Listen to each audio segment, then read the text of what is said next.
वाह, क्या आईपीओ है।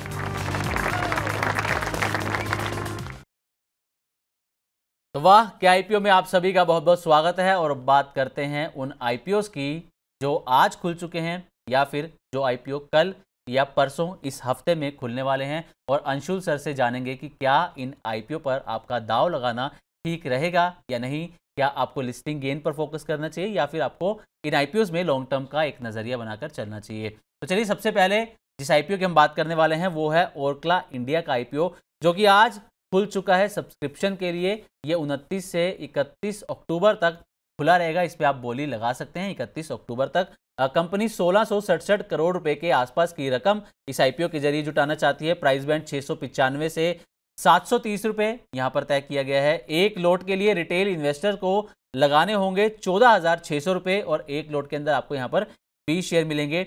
अलॉटमेंट की जो टेंटेटिव डेट है वो 3 नवंबर है और लिस्टिंग की टेंटेटिव डेट जो है वो 6 नवंबर के आसपास है। लेकिन ये ध्यान रहे कि फ्रेश इशू से कंपनी को यहाँ पर कोई रकम नहीं मिलने वाली। पूरी की पूरी रकम ओएफएस के जरिए मौजूदा निवेशकों के पास जाती हुई नजर आएगी। अब इसके सब्सक्रिप्शन की अगर बात की जाए तो 12 बजे तक ये जो आईपीओ है वो 0.33 गुना तक सब्सक्राइब होता हुआ यहाँ पर नजर आया है। अंशुल सर, ओरकला इंडिया, क्या इस पर दाव लगाना सही रहेगा किसी रिटेल इन्वेस्टर का सर? सर देखिए, अगर इसमें 66 रुपए का ग्रे मार्केट प्रीमियम ना दिख रहा होता तो मैं मना कर देता कि नहीं करना चाहिए। अब 66 रुपए का ग्रे मार्केट प्रीमियम एक बार ललचा रहा है। 14,000 रुपए की 15,000 रुपए 14-15,000 के बीच की एक एप्लीकेशन लगेगी। तो मतलब अगर मेरे को सलाह देनी होती तो मैं मना कर देता कि मत कीजिए।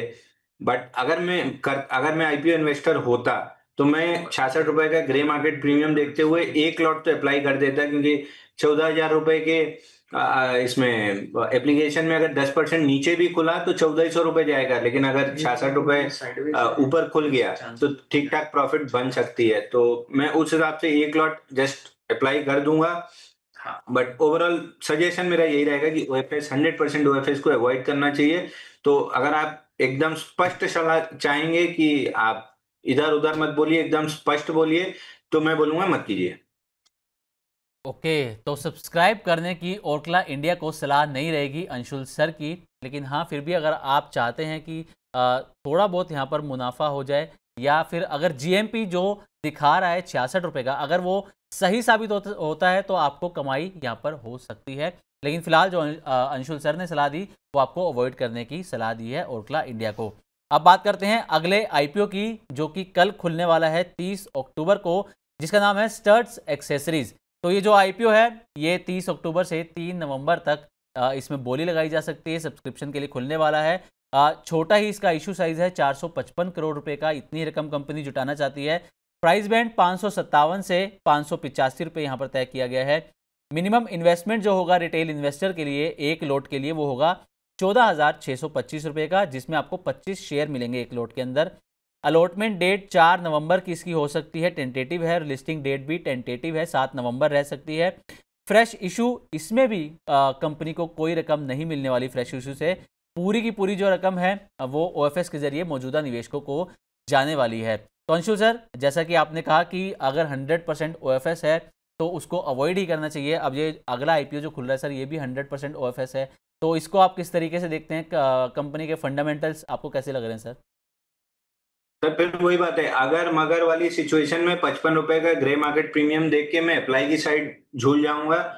स्ट्रिक्ट अपने रूल्स को फॉलो करूं तो अवॉइड की सलाह है, क्योंकि 100% ओएफएस है। तो मैं इधर उधर घूमने की जगह I would be very clear, मैं दोनों में नहीं की सलाह दे रहा हूं कि मत कीजिए। ओके, तो स्टड एक्सेसरीज को भी सर ने अवॉइड करने की सलाह दी है। इसमें दाव ना लगाएं तो बेहतर रहेगा। 100% ये ओएफएस है। अगले आईपीओ की तरफ बढ़ते हैं। अगला आईपीओ ये बड़ा आईपीओ होने वाला है, लेंसकार्ट का आईपीओ। तो लेंसकार्ट का आईपीओ खुलेगा 31 अक्टूबर को और 4 नवंबर तक आप इसमें बोली लगा सकते हैं।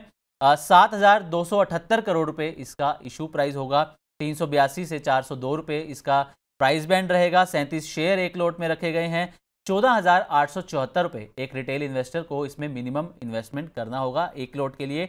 अलॉटमेंट डेट जो है वो 5 नवंबर और लिस्टिंग डेट इसकी 10 नवंबर है।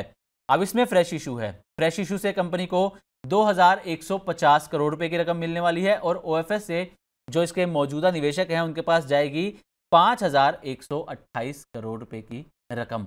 तो सर लेंसकार्ट IPO, इसमें फ्रेश इशू भी है, कंपनी भी काफ़ी अच्छा नाम है कंपनी का, तो इसमें रिटेल इन्वेस्टर को दांव लगाना सही रहेगा? सर देखिए, लेंसकार्ट का मैं यूजर हूं और पिछले 6-7 साल से 5-6 साल तो मेरे को 5 तो मेरे को कंफर्म याद है कि 5 साल से मैं इनका यूजर हूं, बल्कि ऊपर 7 साल भी हो सकता है। और मेरे जितने फ्रेंड सर्किल में हैं 90% लोग लेंसकार्ट के यूजर हैं, तो स्ट्रांग ब्रांड वैल्यू है।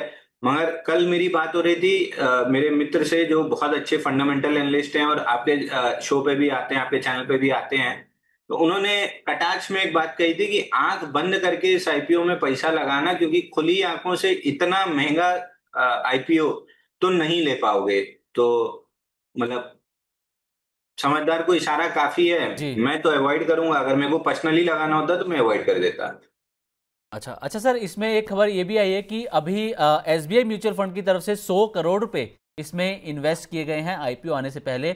इसके अलावा राधा कृष्ण दमानी की भी बात करें तो उन्होंने भी 90 करोड़ रुपए के आसपास की इसमें एक रकम इन्वेस्ट की है। तो जिस तरीके से ये बड़े म्यूचुअल फंड हाउसेज आ रहे हैं, बड़े इन्वेस्टर आ रहे हैं, तो क्या इसका क्या इम्पैक्ट जो रिटेल इन्वेस्टर हैं उस पर जाता है? क्योंकि उनको तो लगता है कि बड़े म्यूचुअल फंड हाउसेज आ रहे हैं, वो पैसा लगा रहे हैं, बड़े इन्वेस्टर आ रहे हैं, तो IPO सही ही होगा। तो किस नजरिए से सर ऐसे देखना चाहिए IPO को रिटेल इन्वेस्टर को? सर फिर वो ये है कि मतलब खुली आंखों से तो बहुत महंगा है, तो मैं तो नहीं सलाह दूंगा। अपने अपने हिसाब से आप व्यू बना लीजिए, अगर आपको लगता है कि ठीक लग रहा है तो ले सकते हैं। मैं तो नहीं खरीदूंगा, क्योंकि DRHP को अगर आप बहुत ध्यान से पढ़ेंगे तो प्रमोटर है, 3 महीने पहले 52 रुपए में उनने शेयर लिए हैं पीयूष बंसल ने। तो मतलब मैं ये जानकारी लेना चाहूंगा कि 3-4 महीने में ऐसा क्या हुआ कि 400 रुपए अचानक शेयर हो गया, और कौन से वो इन्वेस्टर थे जो 52 रुपए में बेच के निकल गए। उनको ऐसा क्या दिख रहा था कि वो 52 रुपए में निकल गए और 3 महीने रुकते तो 400 रुपए में आईपीओ में बेच सकते थे। मेरे लिए रेड फ्लैग्स बहुत ज्यादा हैं, तो मैं अवॉइड करूंगा। मैं पर्सनली तो मैं नहीं इन्वेस्ट करूंगा। ओके, तो लेंसकार्ट में अंशुल सर ने जैसे बताया कि रेड फ्लैग्स ज़्यादा नज़र आ रहे हैं, इसलिए अवॉइड करने की सलाह रहेगी। अच्छा सर, आपसे मेरा एक सवाल ये भी रहेगा कि जब रिटेल इन्वेस्टर कोई IPO में पैसा लगाता है तो वो लिस्टिंग गेन पर फोकस करता है। जैसे कि अभी LG इलेक्ट्रॉनिक्स की बात कर लें तो 50% प्रीमियम पर उसकी लिस्टिंग हुई, अच्छा खासा लिस्टिंग गेन वहाँ पर हो गया।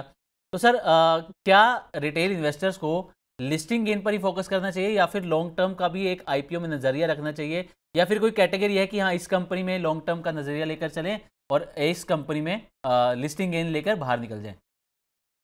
जनरली देखिए 3 से 5 दिन में जूस निकाल के निकल जाना चाहिए। अगर ग्रे मार्केट प्रीमियम है तो एक बार किस्मत आजमाने में कोई बुराई नहीं है। बट ऑफ लेट हमने कितने ही आईपीओ देखे कि लिस्टिंग के बाद आईपीओ प्राइस से भी बहुत 40-50% नीचे तक चले गए। तो मेरा ऐसा मानना है कि आईपीओ 3 से 5 दिन में पहले पैसा निकाल लीजिए। अगर कहीं कुछ बदलता है, जैसे श्रीजी शिपिंग में चीजें बदलती हुई दिखी, उसके बाद भी हमने जब तक स्ट्रॉन्ग वॉल्यूम से fall and flat technical pattern नहीं दिख गया मेरे को, तब तक मैंने सीजी शिपिंग में रिकमेंडेशन स्टार्ट नहीं की। तो मैं ये देखना चाहूंगा कि अगर पॉजिटिव लिस्टिंग है तो 3 से 5 दिन में जूस निकल जाए, उसके बाद फिर जब आईपीओ बेस बने तब मैं री एंटर करूंगा, या फिर कुछ ऐसा चेंज हो जो कंपनी में कुछ नई ग्रोथ ट्रिगर करे तो मैं इन्वेस्ट करूंगा। तो आईपीओ अगर बेच रहे हैं लोग तो फिर मतलब सबसे ज्यादा तो प्रमोटर और जो कंपनी चला रहे हैं उन्हीं को पता होता है। तो अगर वो ओएफएस आईपीओ होता तो कंपनी में पैसा आ रहा होता कंपनी की ग्रोथ के लिए। अगर ओएफएस है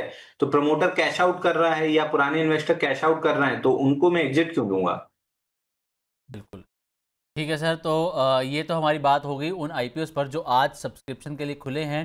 हालांकि सर ने ओरकला इंडिया को स्टड एक्सेसरीज को अवॉइड करने की यहाँ पर सलाह दी है, लेकिन फिर भी अगर आपको लगता है कि उसमें दाव लगाना चाहिए तो आप अपनी एक पर्सनल स्ट्रेटजी बना सकते हैं। इसके अलावा लेंसकार्ट को भी सर ने वैसे अवॉइड करने की यहाँ पर सलाह दी है।